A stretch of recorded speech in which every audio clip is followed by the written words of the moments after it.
Well, thank you for that fabulous introduction. I need to take you on the road with me. You could Anytime. just like start me Anytime. off everywhere. I love that. Well, Belle DaCosta Green, as you said, Karen, is a real person. And so we did a fictionalized account of her life because nobody knows what was said or where she actually went. But we wanted to do this story because she was really a hidden figure, someone who has made a major difference. She was born not in New York, in Washington, D.C., and that's where, actually, I think she was born in Virginia, but they lived in Washington, D.C. And she has quite a background on both sides of her family. Her father was Richard T. Greener, the first Black man to graduate from Harvard. And that's really amazing because he became one of the biggest civil rights activists of his time. He was he was a contemporary of Frederick Douglass. And the only reason that we know about Frederick Douglass and don't know more about Richard T. Greener is because Frederick Douglass's wife carried on his legacy. Like that, she made that her job, that we would know him. And Richard T. Greener had no one. So Belle came from this father who was well-educated. He was a grandson of a slave, but was well-educated, a great orator, and a fierce fighter for civil rights. And he was part of the group that was forcing the government for that Civil Rights Act of 1875. On her mother's side, the Fleet family, she was part of a family that had been free for generations. So they were free Blacks for generations who had purchased their freedom. And everyone in the family, every single member was college educated. Every single one. And the women all became teachers and the men became doctors and engineers. So that was who Belle DaCosta Green was. And because something I could talk about a little later, but because of a rift between her parents, not because they didn't love each other, not because of any of the things that make people get a divorce, and they never divorced. Her parents separated, and her mother decided, and her parents separated because her mother wanted them to live as white. They were Black and she wanted them to live as white. And she had a really good reason for it. They had been down, she and Richard and their two oldest children were toddlers. They had been down at the University of South Carolina during Reconstruction. He was the first Black professor. He was put in charge of putting the library back together. And it was such a wonderful and hopeful time. And then the Supreme Court overturned the Civil Rights Act of 1875. And Richard, they were going to still stay there. And they were awakened by friends in the middle of the night, one night, saying that they had to get out of town because the Ku Klux Klan would be coming. And Genevieve, Belle's mother, Belle wasn't even born at that point. Genevieve was saying, okay, Richard, you go, you leave, I'll pack up the kids and all of our things afterwards. And their friends who were white said, no, they will lynch you and the children as well. And so they left their home under the cover of night, leaving behind everything with the threat that the KKK would have even lynched their toddlers. And I think that broke Genevieve. When I read the stories of that, I couldn't even read it without my heart just aching because I couldn't imagine it. And she said, no, I'm not gonna live that life. I'm not going to live in fear for my children. And she and Richard had the same goal. They had the same goal to make the world a better place for their children, just different ways. So when her mother said she wanted to pass, her father left the family and Belle was a teenager. So now this is Belle DaCosta Green. And it's an interesting thing about Belle because she had lived a good part of her life. We think about 14 to 16 years as a young, proud Black woman or young lady. And then now she was thrown into this world, not totally because they had been living in white neighborhoods and things like that. And then she was working at the Princeton University Library. And she met J.P. Morgan's nephew, Junius, and he said, my uncle is about to put together this library, and I think you would be really good at this. And so that's how she was a librarian at Princeton, went in for one interview with J.P. Morgan, and her life completely changed. And the thing that is so interesting is that, I don't know if any of you've been to the Morgan Library. If you haven't been, it's just one of the most beautiful places. Go next time you're in Manhattan. That was a private collection. It was a private collection. It's like, you know, when you run out of space in your library at home or your office, you give away the books, you know, you don't have any more room. Well, JP didn't have to do that. He just bought the space next door and built a library. And so it was a private collection of rare manuscripts and art and books. And he wanted someone to help him build it. And as Belle was putting it together, one of the things and some of the things we read, she said she wanted his collection to begin to tell a story, to be connected. And as she started doing it, she said, all of these riches around here can't be private. They must be public. And he passed away in 1913, and it didn't become public until 1924. And the fact that we can walk in there and see that, and we have something called the J.P. Morgan Library, is 100% Belle DaCosta Green. And so that's who she is. She went to him when she was about 26 years old, and she died there. I mean, she retired, but that's all she ever did. So I hope that's a good overview. Yeah, I had a question for you. Did she speak any other language? Did she read Latin? Did she read French? Because she collected medieval manuscripts. Did she have training in this, or did she learn on the job? She learned on the job, and it was something that JP hadn't asked her to do. And so it was something that she and her mother came up with. And you know, it's really interesting because to me, I believe we get little peeks into Belle DaCosta Green's Black side. And even though Genevieve wanted the family to live as white, one of the things I almost wrote in there is something that every Black mother, every Black grandmother tells all of their children: you have to be 3 times better just to be considered equal. And no one asked her to learn those languages. She knew that was one of the things that would make her 3 times better just to be considered equal. And so that was all self-taught. All of that was self-taught. No training. She taught herself, I know, Latin, Italian, and French. Oh my goodness. Yeah, because the Latin part just kills me. Yes, I think that's really astonishing. So, and she specialized in medieval manuscripts and helped him decide what he needed to purchase for his collection.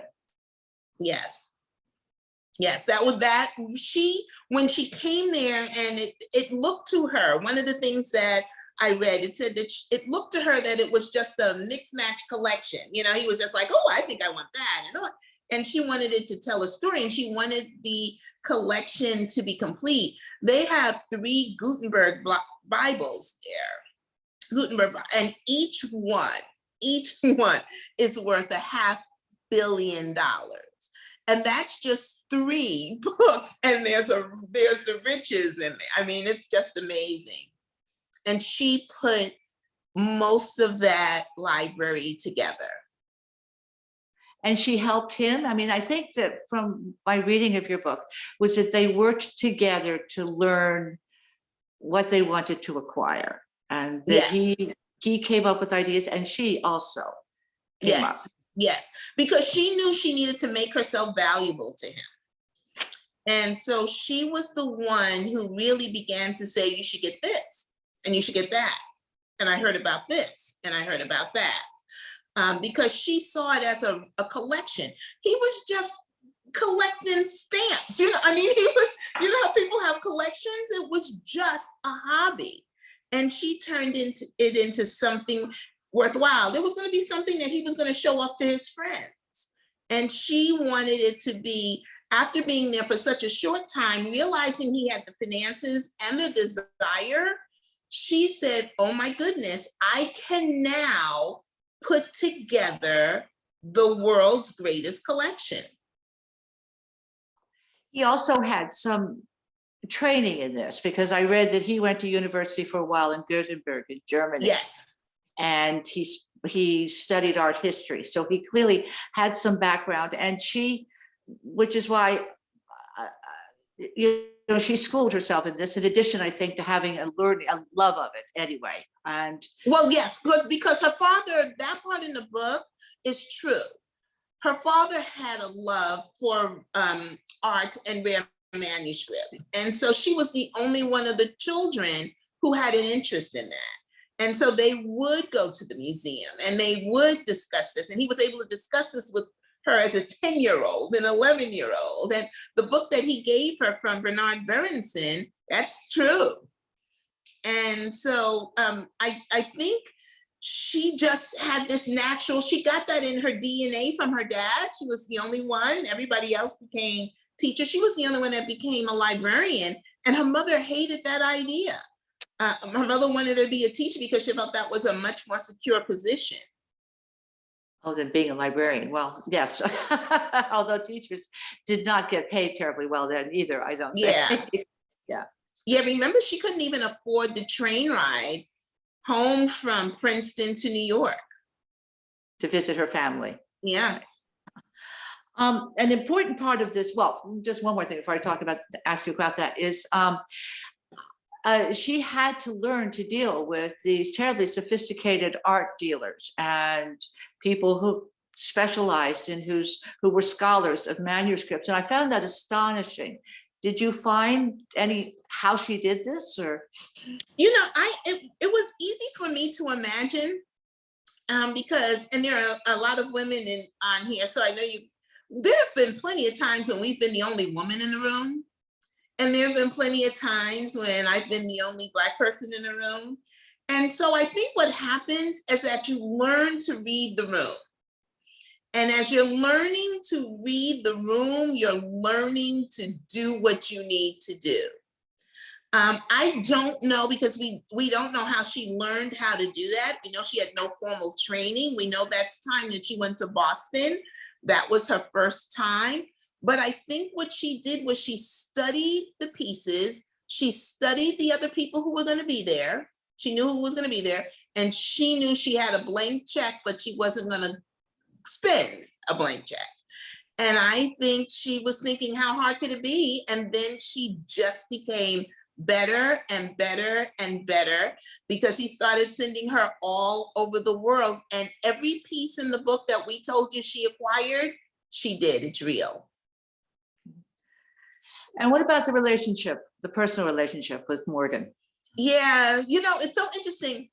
We call this historical fiction because we don't know what happened. So all the dialogue in the book is made up because we don't have any recordings of what anyone said, except 2 words. She did an interview after JP Morgan passed away, and someone asked her, so what's going on with you? And, did you and Morgan ever get it on? Because that's what we hear. And all she said was, we tried. And Marie and I said, are you freaking kidding me? We spent 3 months trying to figure out what 2 words meant, because we tried could mean a lot of different things. But one of the things that I absolutely adore about historical fiction is that we take the real people and then we have to extrapolate who we think they were, what we think they said. And so based on all of that, we believe they were attracted to each other. She was attracted to older, powerful, brilliant men. I think a lot of that was her father and him leaving right when she was ready to go out into the world. And he was a womanizer. I mean, he wasn't much of a looker, but I think money makes you so very attractive. And he had money and he had power. So we know there had to have been an attraction. But we would bet nothing happened because Belle would make sure nothing happened. Because he was a bad breaker upper. That wouldn't have been a good breakup for her. And she could lose everything. I mean, she was never going to get another job like that. And so we would bet based on how smart she was, even though you could argue with that when we talk about Bernard, but based upon how smart she was with men, we would bet that she was smart enough not to risk it.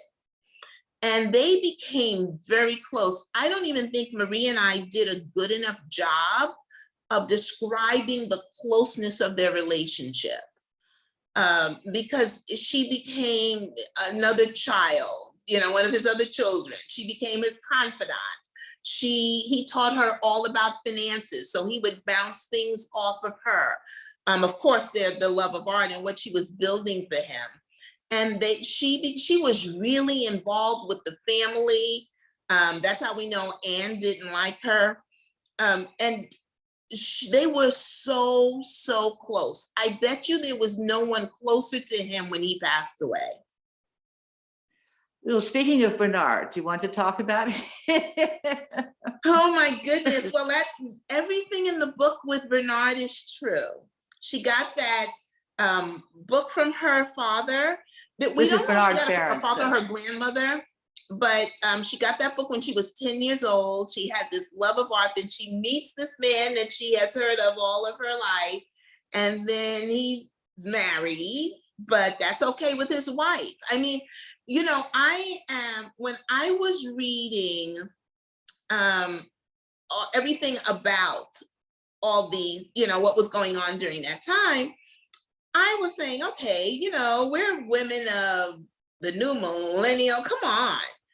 They had me clutching my pearls because when his wife, I don't even think we did it enough. That meeting really happened when his wife said, so next time you're in Italy, maybe the three of us will get together. I don't know what that meant,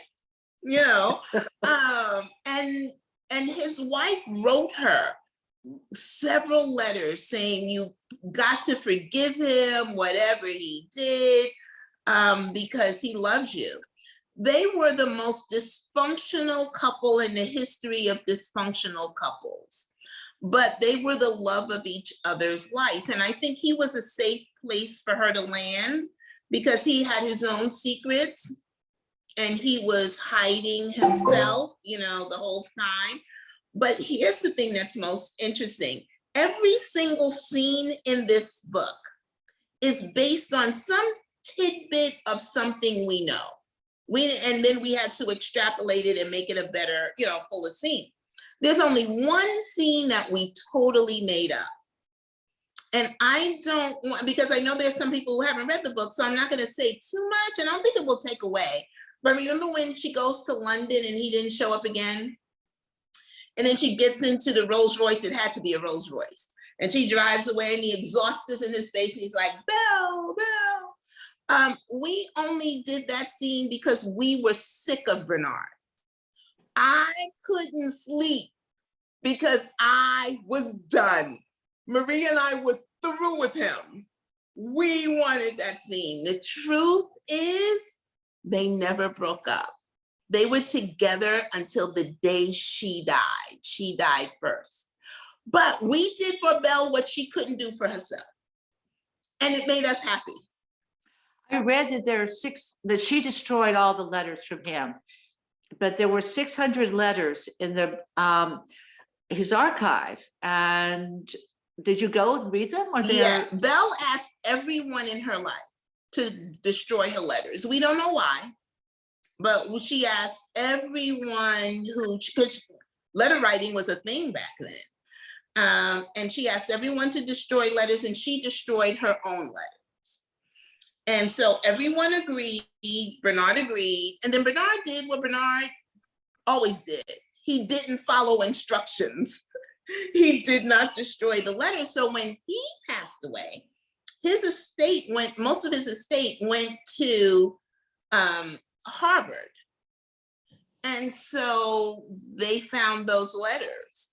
So in the one biography that was written about Belle, there were several letters in there.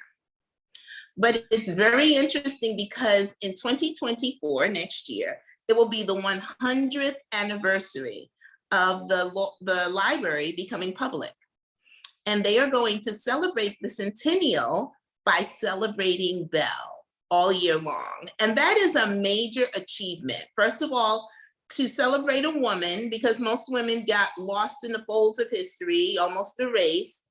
And it wasn't until the 1990s when people said, okay, yeah, we think she was Black, and it was definitive. But they're going to celebrate her as the Black woman, the Black personal librarian of J.P. Morgan, who helped put the library together. And so those letters, all 600 of them, will be digitized, and we'll be able to read them online and in the library.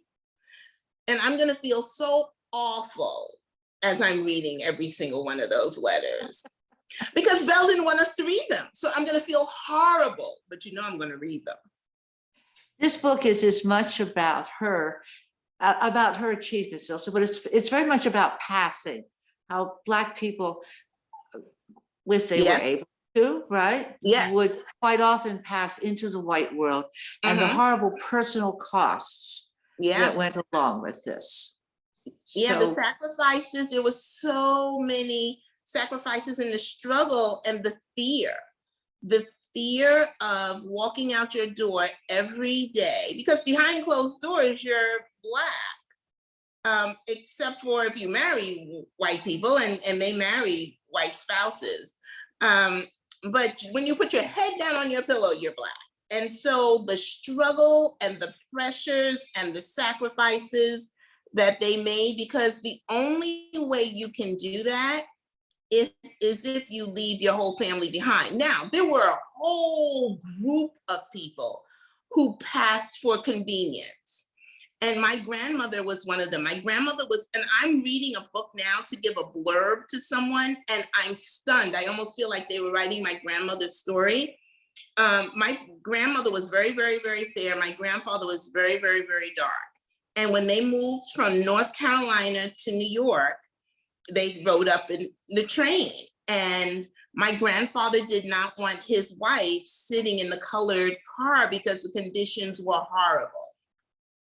And he told us a story about how my grandmother rode in the front and he rode in the back.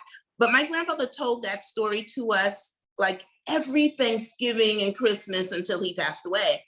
And I realized that it really bothered him, because he said, he used to tell us that, I think it was something like 18 hours, it was a little under 24 hours.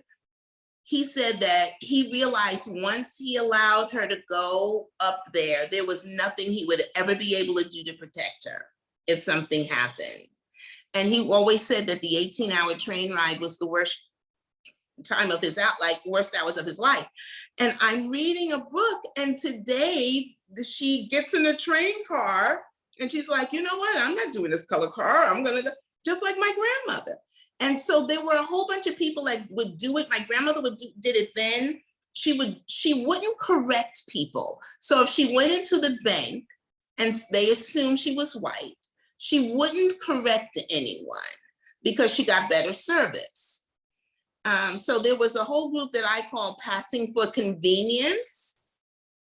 And then there were people who had to give up their whole lives, like Belle. Like Belle, yeah. And so a lot of people will ask, that's a thing that was looked down upon in the African-American community. And one of my goals with this book was to change that and to show that people weren't trying to pass to be white. They were trying to pass to be equal. And so people just use whatever advantage they have Black people do it today, moving into certain neighborhoods, going to schools, belonging to certain organizations, whatever advantage you have, you use just to be equal, to try to be equal. So I hope that I change some minds. From what I've heard, I think I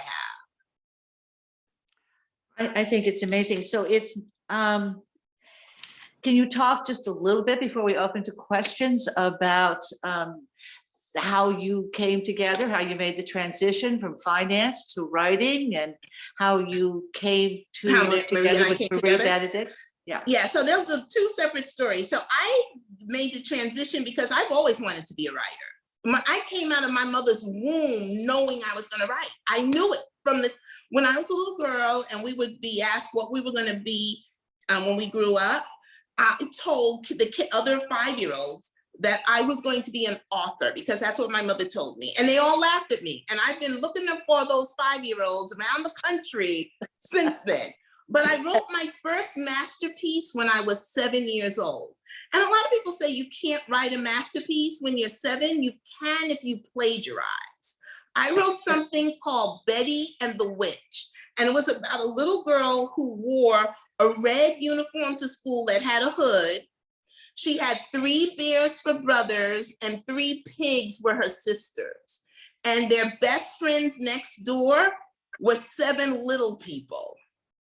And it was called Betty and the Witch. So I know I remember having a good witch and a bad witch in there. I just can't remember what they did. And I wrote that and I was so proud of it. Gave it to my parents. My mother gave it to my teacher. And the entire 2nd grade performed it as a play. That teacher validated me. That was, I believe, honestly, with everything in me, the changing point where I wanted to be a writer and I was going to be a writer. Now, I didn't know how I was going to get there. I was 7 and an 8. And then as I got older, the only adjective I heard in front of the word writer was starving. And so that didn't fit my personality. So I always say when you're 17 and you go to college, you do what you're supposed to do. And I did what I was supposed to do for many, many years until I turned 40. And then I said, you know what, I better do what I want to do. My husband said to me, if you don't become a writer, one day you're going to be sitting on someone's porch wishing that you had.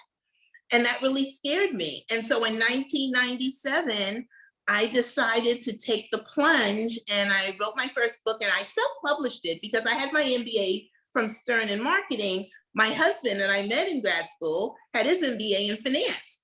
We knew we were smarter than everybody. So we self-published it. We were like, why were we going to give it to the publishers? About 2 days after we did that, we realized we weren't smarter than anybody because self-publishing is the hardest thing to do. But I found an agent and it took her a couple of years to sell my first novel, but she sold it. And I have been writing full time since 2000. And that's amazing to me. Full time.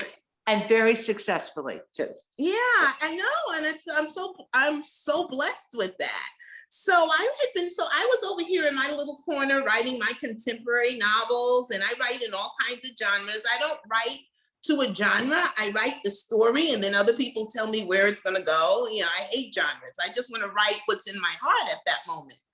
And my agent sent me a proposal and she didn't say anything. She just said, I want you to think about this project that you might want to do. So it looked like it was going to be for a collaboration with a writer named Marie Benedict. And so I was like, okay. So I looked up Marie Benedict and I saw that she wrote these wonderful historical fictions about women who've been lost in the folds of history.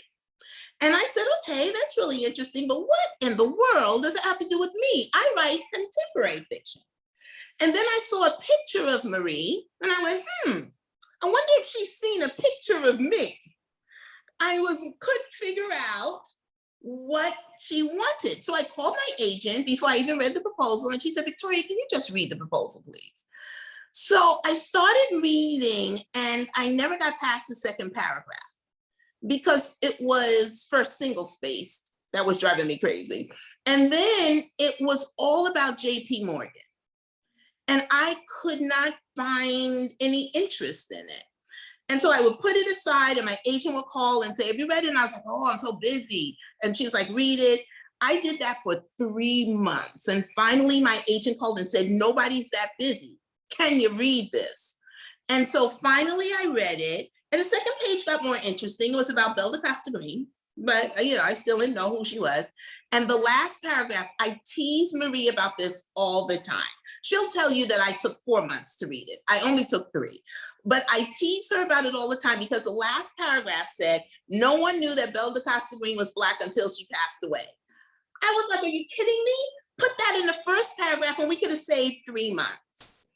And that's how we came together. She had read one of my novels called Stand Your Ground. And it was a story that I wrote from the perspective of 2 women, a Black woman and a white woman. And once she read that, because, okay, so let me back up about and tell you how Marie came up with this. Marie used to visit the library. And one day a docent told her about Belle Costa Green. But at that time, she's not sure, because it was back in the 80s, she's not sure that the docent knew that Belle was Black. So then when Marie transitioned from being an attorney to a writer and writing historical fiction, because she majored in history in undergrad, when she looked at it, she was like, oh my goodness, I want to do this story. But even though I write fiction, I don't think I could do the book justice. And so she was looking for a Black author, but she didn't know any. And then after reading my novel, she called her agent, who called my agent. And then nobody told me anything because I would have read the whole thing if I had known. It was just boring. I tease her all the time. Don't hide the lead. Put it up in front. We could have saved 3 months, but that's how we got together. And it was so interesting, Carolyn, because I said hello. Our agents connected us on the phone. I said hello. Marie said hello. And she is one of the closest people in my life to me right now. We are sisters. My sisters have adopted her. Her family has adopted me. It has just been a wonderful, her parents told her that scene with Bernard, the intimate scene, they were like, Victoria wrote that, right? And she was like, yes, I did write that. But it's just been absolutely wonderful because not only did we have to write a book about race, but we edited this book in the summer of 2020. And we were together every single day on Zoom, every day, because we had to edit this book. And we got the book back in like March and we didn't turn it in until September because we edited every word together. And so we had our plan, but the world was exploding around us.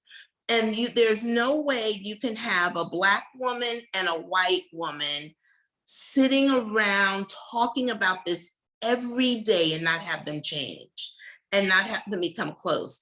And people would think that Marie learned the most from me. I learned just as much about race from her.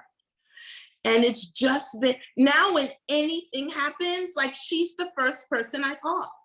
When anything happens with her children or anything, I'm the first person she calls. And it's just been the greatest blessing of my life. You are very lucky.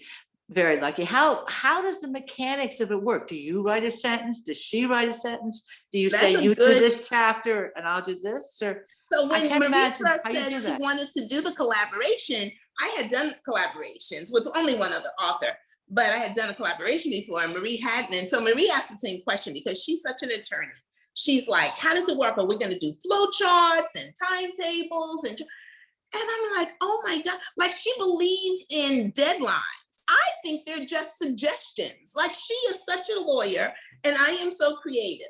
And one of the things I told her was, we play it, each book is going to be different.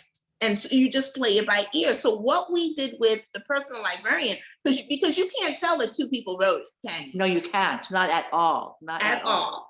What we did was every single chapter we talked out first, every single one. And we talked about the chapters so much that by the time we wrote it, so much of it was in our head from what each other said.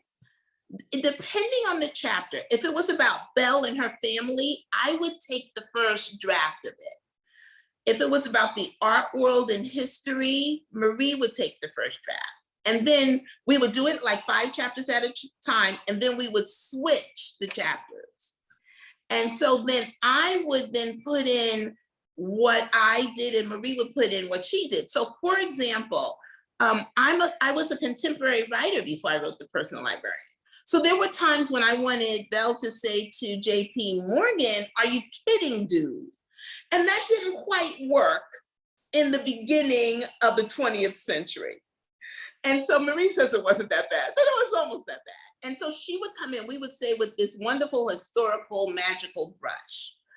But then Marie is a get to the point, just the facts man.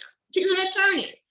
And so she would write a scene. Remember the scene with where Bernard tells Belle, "My wife is going to be joining us," and Belle is like, really? Well, when Marie wrote that, she had him say, "My wife is going to be joining us," and then all she wrote was, and so we sat down to lunch together, and I was very uncomfortable. I said, "Marie, no, we gotta talk about how she came down the stairs and she wanted to go back up the stairs, and then she came back down and she couldn't eat anything." And so then I would take that scene and then I would put my brush on that. Or the intimate scene, Marie took the first stab at that, but she said they kissed and then they went into the hotel room and closed the door. No, no, no, no. So I would do that. So we really complement each other. And then when it came to the edits, we edited every sentence together. I have a number of questions, but I really think it's only fair that we let some other people, and if they don't ask questions, then I'll jump back in. Okay. So let's open this up to people. Kathleen, are there questions? I see Rob